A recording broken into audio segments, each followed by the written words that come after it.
Et à 8h10, notre invité sur Bel RTL ce matin est Freddy Tillmans, le bourgmestre PS de Bruxelles. Bonjour Freddy Tillmans. Bonjour, bonjour. Bonjour, quelle voix le matin. Il y a des dégâts sur Bruxelles-Ville, la tempête, vous avez des nouvelles On a eu quelques problèmes, effectivement, en particulier près du parc Léopold, Oui. mais où ce sont des passants qui ont pris un arbre sur... Oh donc pas grave, un arbre sur la tête. Si, non, c'est grave, parce que il y a un blessé qui est dans un état assez grave. Et ça date de ce matin, ça fait hier partie des risques de la vie, hein, je dis. Ouais. Et il paraît qu'on a enlevé le sapin de Noël aussi, mais ça, il était temps en même temps. Non, d'abord, la période était terminée, et ensuite, effectivement, le vent était tellement fort qu'il a fallu prendre des mesures. Freddy Tillmans, un roc, un cap, un pic de la vie politique bruxelloise, un monument, bourgmestre depuis 12 ans, c'est ça? Enfin, presque, bientôt. Oui. Mais... Est-ce qu'il serait pas temps de passer la main? Je pense que c'est ce que sans doute certains espèrent, mais je crois que ce ne sera pas le cas. En même temps, c'est vrai que votre père a été conseiller communal pendant 49 ans, c'est ça? Votre grand-père, 49 ans? Comme ça, je ne vais pas réitérer. Ça va rassurer déjà vos concurrents. Vous serez donc tête de liste pour le Parti Socialiste en octobre prochain. Mais il paraît que si vous êtes élu, vous ne resterez de toute façon pas bourgmestre pendant 6 ans et que c'est Yvan Mailleur qui vous remplacerait. C'est vrai ça? Je pense que c'est beaucoup trop tôt. Il faut d'abord que je sois élu. Ça ne sert à rien de parler de ça si on n'a pas... Ça sert à quelque chose. Au cas où vous êtes élu, est-ce que c'est vrai? On verra. Pas décidé encore. Pas décidé encore. Ça dépendra d'abord de ce qui va sortir de l'urne. Je crois que c'est ça qui va être déterminant. D'accord. Revenons sur les 6 années précédentes. Bruxelles-Ville, c'est une majorité Olivier. Dans tous les cas, c'est une majorité PS-CDH. PS-CDH. Quel bilan au niveau infrastructure, budget, comment vous estimez que vous avez géré cette ville? Je pense qu'on a une gestion qui est assez remarquable, parce que dans le cadre du bilan, par exemple, d'abord, nous avons tenu la promesse que nous avions faite sur un certain nombre de propositions à l'origine même de cette majorité, dont par exemple le plan 1000 logements, nous sommes déjà au-delà de ce plan, dont le plan crèche, nous sommes occupés à atteindre les caps de plus 28% de places dans les crèches dans la ville de Bruxelles.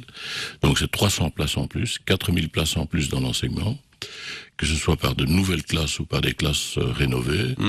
Et nous avons, par exemple, je vous parlais du plan 1000 logements, nous sommes à 1245 nouveaux logements, plus 378 logements rénovés grâce au projet X.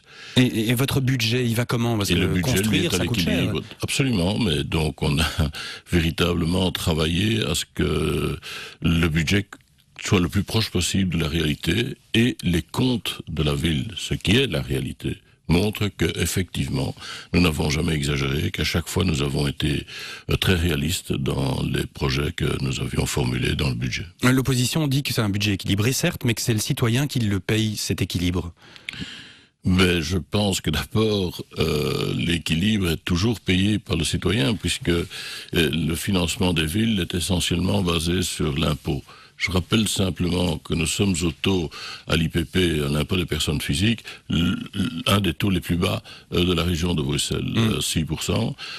Par conséquent, je trouve que depuis qu'on est là, c'est pas exagéré, depuis 2001, on est resté à 6%. Et les voitures, plus de rodateurs, plus de stationnement payant, c'est quand même des taxes en plus quelque part.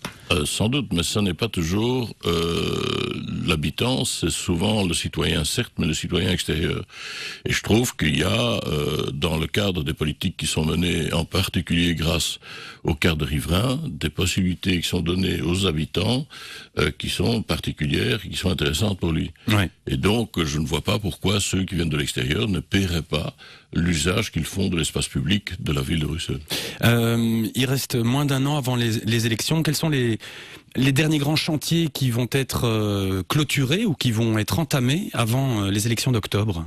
Alors, avant les élections d'octobre, on est déjà lancé, nous, en tous les cas, en tant que ville, dans un très grand projet qui est le projet NEO sur le plateau du Heysel, où nous voulons arriver à avoir un centre international de congrès. Je crois qu'une ville qui se veut être la capitale de l'Europe, a vraiment besoin d'un grand centre international. Mais c'est le monstre du Loch Ness, ce centre de congrès. Ça fait des années qu'on en parle. Moi, je me réfère, en tous les cas, aux différents bureaux avec lesquels nous travaillons là-dessus.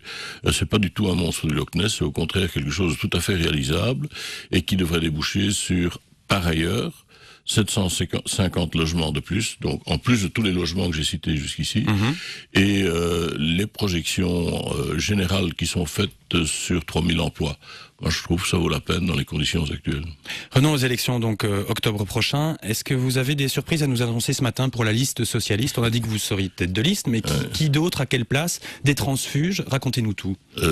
D'abord, je vous raconterai pas tout. Allez. Et ensuite, ben non, c'est comme ça, c'est la vie politique. D'accord, j'accepte.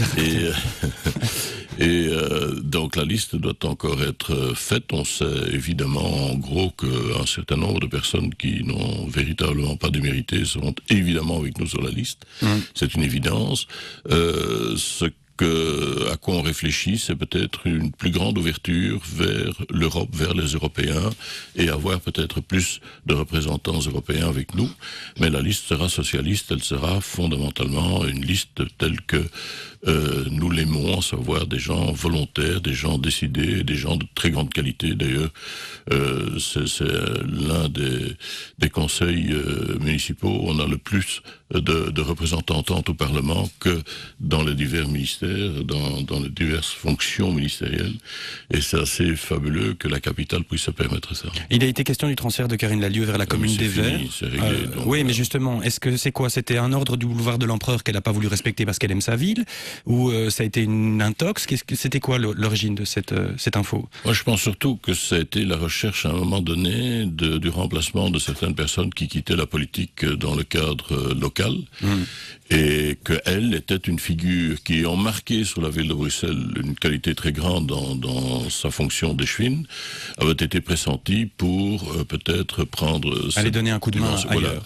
Mais son attachement à la ville, je crois, était plus grand que cette possibilité-là. Il y a un préaccord déjà signé avec le CDH en cas de victoire? Et vous savez que la réalité, c'est que c'est le soir des élections. Oui, et avant le soir des élections, parfois on signe des préaccords. Mais toute l'histoire de la ville de Bruxelles montre que tout peut être fait avant, ça n'a strictement aucune importance. C'est le soir des élections que les choses se décident, et c'est le soir des élections que la mathématique dit voilà, ceci est possible ou ceci n'est pas possible. Une dernière chose, on sait que vous avez été prof de néerlandais. Celui d'Elio Di Rupo s'améliore selon lui? Selon moi. Selon vous, oui. Parce que selon lui, je ne peux pas lui demander. J'espère que oui. Mais j'ai l'impression, en tous les cas, qu'il fait un effort énorme. Je crois que... Vous lui donnez des cours particuliers? Non, mais... Non. Bon, c'est une idée. C'est une idée qui n'est pas mauvaise, mais il faut aussi que lui trouve le temps de m'écouter, et il faut que moi je trouve le temps de lui parler. Et ça n'est pas toujours simple. Alors je pense qu'un prof professionnel, dans le sens en activité, est meilleur que... Voilà. En même temps, quand on veut, on peut. Hein. Bon, ben voilà. Merci, bon vœu pour 2012. Et vous voulez, vous pouvez. Oui, tout à fait. Je veux terminer cette interview maintenant. Freddy Tillmans, bonne journée. Merci à vous bientôt. Aussi.